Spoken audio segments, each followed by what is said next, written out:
മുത്തുനബിയെ സ്വപ്നം കാണാനുള്ള ഒരു ആയത്ത് ഞാൻ പറഞ്ഞു തരാം. ഇൻഷാ അല്ലാഹ് എല്ലാവരും ഓതണം. അള്ളാഹു ഭാഗ്യം തരുമാറാകട്ടെ. ഓതിക്കൂടെ? കണ്ടാരെങ്കിലും വേണ്ടപ്പ ചോദിക്കണ്ട. കാരണം മുത്തുനബിയെ സ്വപ്നം കണ്ടെങ്കിൽ അത് മറച്ചു വെക്കലായി ഏറ്റവും നല്ലത്. മുത്തുനബിയെ കണ്ടിട്ടുണ്ടെങ്കിൽ അത് പറയാൻ പാടില്ലെന്ന് മഹാന്മാര് പഠിപ്പിക്കുന്നത് മറച്ചു വെക്കേണ്ട കാര്യമാണ്. അള്ളാഹു നമുക്ക് കാണാൻ ഭാഗ്യം തരുമാറാകട്ടെ. കാരണം മുത്തുനബിയെ കണ്ടാൽ കണ്ടതാ, വേറെ ആരും വരൂല. സ്വപ്നം ശൈത്താനൊന്നും വരൂല. പ്രവാചകന്റെ രൂപത്തിൽ ഇബ്ലീസ് വരാറില്ല. കണ്ടതാ, കണ്ടെന്ന് പറഞ്ഞാൽ വിശ്വസിക്കണമെന്നാ. അവിടെ വേറെ ഒന്നിനും ചാൻസ് ഇല്ല. അള്ളാഹു നമുക്കെല്ലാവർക്കും ആ ഷറഫാക്കപ്പെട്ട മുഖം കൺകുളിർമയായിട്ട് കാണാൻ അള്ളാഹു ഭാഗ്യം തരുമാറാകട്ടെ. മഹാനായ അബൂബക്കർ ഇബ്നുൽ മുജാഹിദുൽ മുഖരി റളിയല്ലാഹു തആല അൻഹു മഹാനവറുകൾ തന്റെ ശിഷ്യന്മാർക്ക് ഇങ്ങനെ കിതാബ് എടുത്തുകൊണ്ടിരിക്കുമ്പോ മഹാനായ ശിബിലി റളിയല്ലാഹു തആല അൻഹു, രണ്ടുപേരും മഹാന്മാരാ, കയറി വന്നു. കണ്ട ഉടനെ ചാടി എഴുന്നേറ്റു, ഓടിച്ചെന്ന് കയ്യിൽ പിടിച്ച് മുസാഫകത്ത് ചെയ്തു.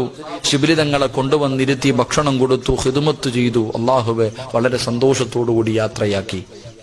ശിഷ്യന്മാരിത് കണ്ടിട്ട് കണ്ണും തള്ളിയിരിക്കുക. ഉസ്താദിനോട് ചോദിച്ചു, ഉസ്താദെ, വലിയ വലിയ രാജാക്കന്മാര് വന്നാൽ പോലും നിങ്ങൾ ഇങ്ങനൊന്നും ചെയ്യാറില്ലല്ലോ, ഈ ഒരു മഹാന് വേണ്ടി എന്താ ഇങ്ങനെ ചെയ്തേ? അപ്പൊ ഉസ്താദ് പറഞ്ഞു, ഇന്നലെ ഞാൻ മുത്തുനബി സല്ലല്ലാഹു അലൈഹി വസല്ലമ തങ്ങളുടെ സ്വപ്നം കണ്ടു. ഞാൻ ഇന്നലെ പ്രവാചകന് സ്വപ്നം കണ്ടു. അള്ളാന്റെ റസൂൽ എന്നോട് പറഞ്ഞു, ഞാൻ ഇഷ്ടപ്പെടുന്ന സ്വർഗത്തിന്റെ അവകാശിയായ ഒരാൾ നിന്നെ കാണാൻ നാളെ വരും, നീ ബഹുമാനിക്കണം. മുത്തുനബി എന്നോട് പറഞ്ഞു, ഞാൻ ചെയ്തു. ഇത്ര തന്നെ. മഹാനായ അബൂബക്കർ ഇബ്നുൽ മുജാഹിദുൽ മുഖരി റളിയല്ലാഹു തആല അൻഹു എന്തേ കാരണമെന്ന് മഹാനവറുകൾക്ക് അറിയില്ല. കുറെ നാളുകൾക്ക് ശേഷം പിന്നീട് ഒരിക്കൽ അള്ളാഹുവിന്റെ റസൂൽ സല്ലല്ലാഹു അലൈഹി വസല്ലമ തങ്ങളെ സ്വപ്നം കണ്ടു.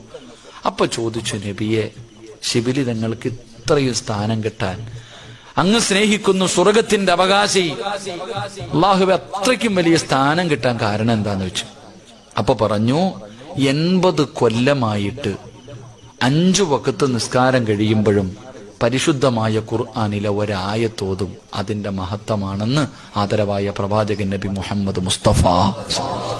5 വഖത്ത് നിസ്കാരം കഴിയുമ്പോഴും പരിശുദ്ധമായ ഖുർആനിലെ ഒരായത്ത് ഓതാറുണ്ട്. എത്ര കൊല്ലം? 80 കൊല്ലമായിട്ട്. അള്ളാഹു ആ ആയത്ത് ഇനിയെങ്കിലും ഓതാൻ ഭാഗ്യം തരുമാറാകട്ടെ. ഓതിക്കൂടെ? അള്ളാഹു മരിക്കുന്ന കാലം വരെ ഓതാൻ ഭാഗ്യം തരുമാറാകട്ടെ. ആ ആയത്തിന് വലിയ പ്രതിഫലമുണ്ട്. ഒരെണ്ണം ഞാൻ പറയാം.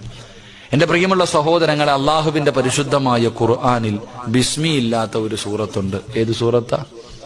സൂറത്ത് തൗബ. അപ്പൊ ഈ ആയത്ത് ഓതുമ്പോ എന്തോതരുത്? ഔദു ബില്ലാഹി മിനശ് ശൈത്വാനിർ റജീം ഇത്രയേ ഓതാവൂ. ബിസ്മി ഓതരുത്. 5 വഖത്ത് നിസ്കാരം കഴിയുമ്പോഴും ഔദു ബില്ലാഹി മിനശ് ശൈത്വാനിർ റജീം എന്ന് പറഞ്ഞിട്ട് ഈ ആയത്ത് ഓതണം. ഏതായത്താ? സൂറത്തു തൗബയുടെ ഏറ്റവും അവസാനത്തെ ആയത്തിന് തൊട്ടു മുകളിലുള്ള ആയത്ത്. ലഖദ് ജാഅക്കും റസൂലും മിൻ അൻഫുസിക്കും അസീസുൻ അലൈഹി മാ അനിത്തുൻ ഹരീസുൻ അലൈക്കും ബിൽ മുഅ്മിനീന റഊഫുർ റഹീം. ഈ ആയത്ത് സൂറത്തു തൗബയുടെ ഏറ്റവും അവസാനത്തെ പേജ് എടുത്ത് നോക്കിയാൽ ആയത്ത് കാണാം. ഈ ആയത്താണ് മഹാനവറുകൾ ഓതിയത്. ഇന്ന് മുതൽ ഇൻഷാ അല്ലാഹ്, ഇന്നല്ല നാളെ സുബഹി നമസ്കാരം കഴിഞ്ഞത് മുതൽ എല്ലാവരും ഓതി തുടങ്ങ്. എന്നെങ്കിലും ഒരിക്കൽ മുത്തുനബി നമ്മളെ കാണാൻ വരും. അള്ളാഹു ഭാഗ്യം തരുമാറാകട്ടെ. അള്ളാഹു